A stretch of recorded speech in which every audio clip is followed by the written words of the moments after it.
What's good, Internet? My name is attackslug, and welcome to a gameplay preview of Phantom Trigger, coming out August 10th to the PC and the Nintendo Switch. And I know what you're thinking.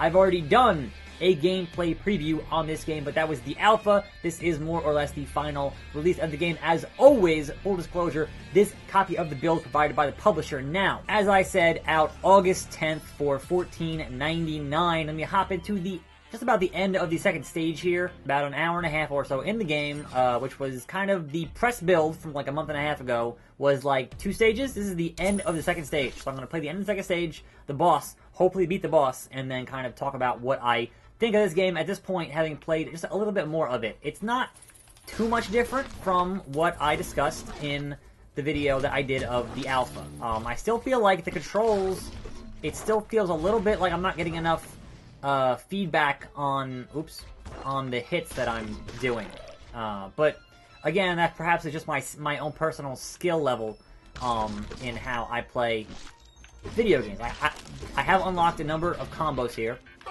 and the game is still pretty vicious. It doesn't seem as vicious as it was when I played the alpha, so they perhaps have retuned and rebalanced some of that stuff, which is good. There are a handful of other weird little issues, like for some reason the game launches in Steam Big Picture mode. I'm not really sure why that is. It's kind of annoying, and also there's no real like the options in your graphics. There really aren't any options, which is kind of strange for a PC game. But in any event, let's take out this TV man here. So I've got 3 essentially. Well, you've got your basic cut here. You've got the whip, and you've got your big ham, and using those in combination can give you different types of abilities, combos. I haven't unlocked them all yet, so if I were to do punch, punch, and then dash, I can get that little spiral, but if I'm moving, punch, punch, dash, then I get a little burn thing. So you can see here, I have 3 more combos to get unlocked. At some point past that, who knows, I don't know, I haven't played that far, but if you had seen that last video, you kind of already know the majority of what I'm going to show you here. It hasn't, like, the aesthetic here obviously is the same. Very reminiscent of a Hyper Light Drifter type situation. And they have varied things up here in this second area that I've played more of it now. They have things are a little bit of a variety in how the enemies are taken care of. There's still some stuff that I'm not a fan of, like the putting you in a room and then having everything just be stuck there and attack you. Not a fan of that. Also, what even hit me there? I don't even know. Oh, these guys. There are still very strange story things here, which honestly is the most intriguing part of this game, is that you kind of encounter these story beats where you've taken some kind of a weird medication or something to cure you, and obviously you ended up here, and things went real rotten. So I thought, having opened that door, that would be the boss room, but apparently it's not. These checkpoints do get your health back, which is good.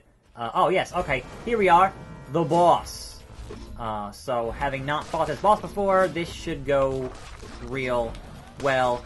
I'm glad there's a freaking checkpoint. Oh, nope. So yes, the combat can be very frantic, very just having to dodge around a lot because the enemies hit, and they hit hard, and I still feel like it's not exactly where I want it to be in terms of the feedback that I'm getting as a player. Like, I'm not getting any rumble here, I'm not getting anything from my controller that would really indicate what is happening to me at any given time, so I'm kind of having to just guess on it visually, and that's real rough. Also, how do I damage this boss? That's gonna be... Nope, that's not doing any damage to the boss. I'm hitting these guys, that's great. Oh, these crystals, okay. No? Is that not it? I thought that sounded like it was gonna be it.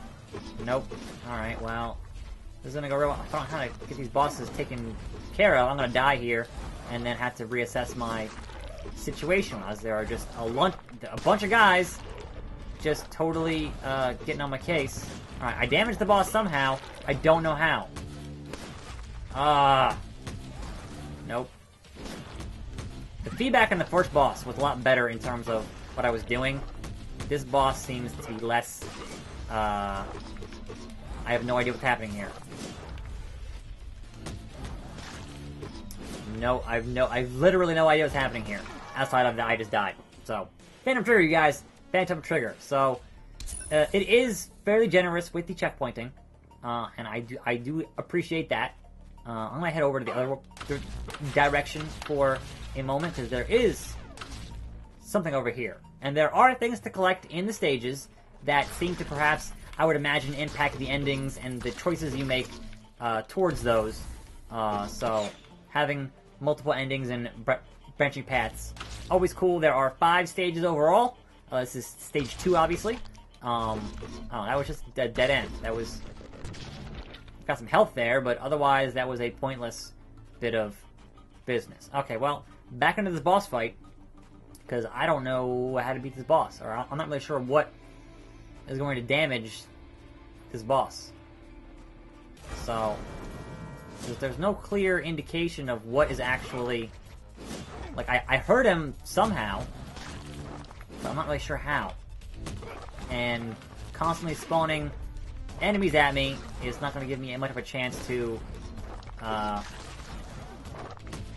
figure it out. That's a problem. No, I want to get out of there! Do some of that, yes. So yes, I am going to be an embarrassment here and just not understand how this boss works, because clearly I'm an idiot and don't understand video games. I'm going to die again, because I'm going to die again. So punching it directly, not helping. Okay, as far as I can tell, it's literally just surviving long enough, which honestly is my worst nightmare, because having to fight all these things over and over again has been my biggest complaint so far in the game. So having the second boss be centered around that does make things a little bit obnoxious, but you know what, I'll deal. It's a video game. I've beaten plenty of them in my life. I've beaten Super Meat Boy. This is not going to be the hardest thing that I do today or any day, but it's still difficult. I mean, I'm not going to sit here and say it's easy, but if you mitigate the... Nope! If you mitigate the combat enough, you'll get there, right?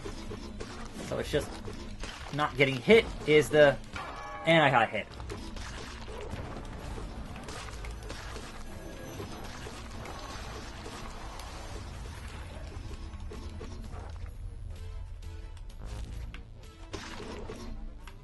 And there you go. The second boss is now complete. It took a few tries, but I made it. I hope that was the second boss.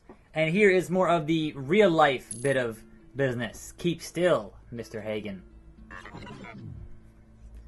Oh no, that's me in a giant glass case. Crocodile Man. Don't go, old friend. I'm right here. How in the hell have you figured out I was talking to you? Get lost. Let me speak to an old friend in peace. You've got to save him. I mean, him is me, so... That is your destiny. That is your only purpose. You hold the new light. One day we'll cook together. Me and Creator. What? I'll save you. I'll be ready. Soon. Hey. What's going on? Praying for Creator. Is this a cult or something? It's not a cult if it's real. Who's this Creator? We don't know who he is, but the monsters are his making. The world is his making. We are his making. Why do they pray? He's dying. Once his light dies, we all die. Unless there is a new light to keep us warm. And then back in here into the hub world of this situation. So I've got things from the world here. I got the movie ticket, I got the flint too, and I got some ricin, which is not, you don't want that. It's dangerous. And I can deliver the flint here to this guy. Flint, dear Flint. Here you go. Flint number 2. Thanks for the flint. Now, that doesn't do anything for you. I would assume whether or not you do that influences what ending you get, basically. So, I'm going to kind of go over here. And the desert, I guess, is the 3rd stage. And I don't have any more spice for him, but we'll find out who else. They want me to poison the rabbit, which sounds super uncool, but that is what they want me to do. Let's go see what this guy has to say over here, which is kind of the same thing he's been saying, so not that big of a deal. We gotta go talk to, I think, one or two more. Yeah, you. That was fun. Boom! The door goes flying away. Not sure if I can help in the desert, but I'll try. Alright, alright, alright. So, that's the next stage over there, in this weird little hub world. And then, the rabbit is over here. So, hey, Mr. Rabbit. Can I give him... No, see, it said to give him the ricin, which is pretty messed up when you think about it, but there's no option to that I can find to do it. So perhaps that comes into play later, but I have the thing. I totally got it from that stage, and, you know, that's kind of an optional side quest, I suppose. There are always different optional things you can kind of get into here with these characters. So, I don't know. Let's take a brief look here at stage number 3. I want to say there are 5 stages in this game. And here we are in the desert. That doesn't look so much like a desert, but... Oh, never mind. You done screwed up. Alright. What? I done screwed up? Oh, never mind. Here we are. Doing the same enemies, doing the same things, more or less. I mean, obviously they'll have different variations on these basic enemies, but a lot of what you're going to do here is going to be very similar to what you've been doing. And the combat, you know, it mostly works. I think it's not terrible, but definitely it's kind of the thing where you can see how, even with the combo system, it might get a little bit repetitive here in Phantom Trigger. So, I don't know. I feel like I should probably keep playing this and finish it just for due diligence and the fact that it's not super long. They're saying about, you know, 6 or 7 hours according to their press materials. So, like, you know, I've got time somewhat. Not a lot of time, but I've definitely in my older age gotten used to saying, hey, I prefer games that are, you know, under 10 hours and not, you know, games that are 70 or 80 hours, like, say, Persona 5, that I'm still playing at the moment, which has been a little rough. But I'll finish it. Hopefully soon. But yeah, so, sword, hand, and whip are your basic attack maneuvers, and then it will occasionally just lock you in a room with guys to fight, and that's kind of, at this point, my least favorite part of it. It kind of feels like it's just padding out the combat, and the combat is honestly not why I'm the most interested in playing what this game has to offer, basically. So there's another guy that was in the last area, and he does stuff. But yes, there are different ways to handle your combat stuff, and, you know, you can keep it loose and keep that variety and whatnot, and that should be able, you know, to help you. Oh, boy. See, here I am, locked in a room with these guys, fighting these guys, and I kind of just don't want to be. That's kind of my major complaint with this game thus far. And then I die again. But, you know what? I think that was a good enough look here at Phantom Trigger on the PC and on the Nintendo Switch, out on August the 10th. This was a gameplay preview. I am your host, attackslug. Thanks for watching. More videos every day. And I'll see you next time, right here on this channel. And I'm out.